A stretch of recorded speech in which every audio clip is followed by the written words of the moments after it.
This is Ron Paul with your weekly update for Monday, February 1st. Passage of Senator Mitch McConnell's authorization for war against ISIS will not only lead to perpetual U.S. wars across the globe, it will also endanger our civil and economic liberties. The measure allows the President to place troops anywhere he determines ISIS is operating.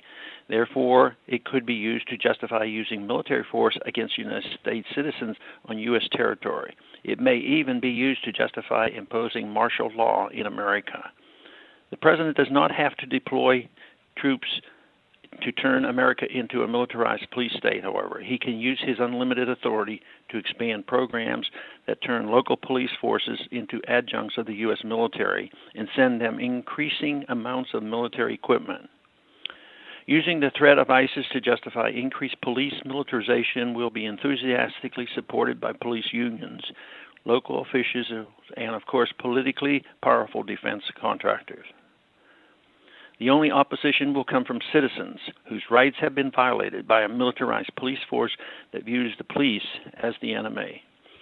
Even though there is no evidence that the government's mass surveillance programs have prevented even a single terrorist attack, we are still continuously lectured about how we must sacrifice our liberty for security. The cries for the government to take more of our privacy will grow louder as the war party and its allies in the Middle East continue to hype the threat of terrorism. A president armed with the authority to do whatever it takes to stop ISIS will no doubt heed these calls for new restrictions on our privacy. Following last year's mass shooting in California, President Obama called for restricting the Second Amendment rights of any American on the terrorist watch list. The president also used the attacks to expand the unconstitutional gun background checks system via executive order. Can anyone doubt that President Obama or a future anti-gun president will use the absolute power to do whatever is necessary to stop terrorism as a justification for imposing new gun control measures? Using the war on ISIS to justify more gun control will be particularly attractive since even many pro-gun politicians will support gun control measures if they are marketed as part of the war on terror. As the American economy faces continued stagnation and as challenges to the dollar status as the world's reserve currency mount, an increasingly authoritarian government will impose new restrictions on our economic activities and new limits on our financial privacy. In particular, our ability to move assets out of the country will be limited, and new reporting and other requirements will limit our ability to use cash without being treated as a criminal or a terrorist.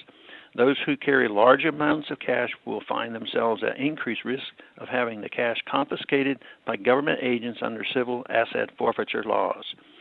If Senator McConnell's declaration of perpetual war passes, the President can use the war on ISIS as a justification to impose new restrictions on our use of cash and our financial privacy via executive order. After all, they will say the government needs to make sure cash is not being used to support ISIS. The only way to protect both liberty and security is to stop trying to impose our will on other countries by military force. The resentment created by America's militaristic foreign policy is ISIS's most effective recruiting tool.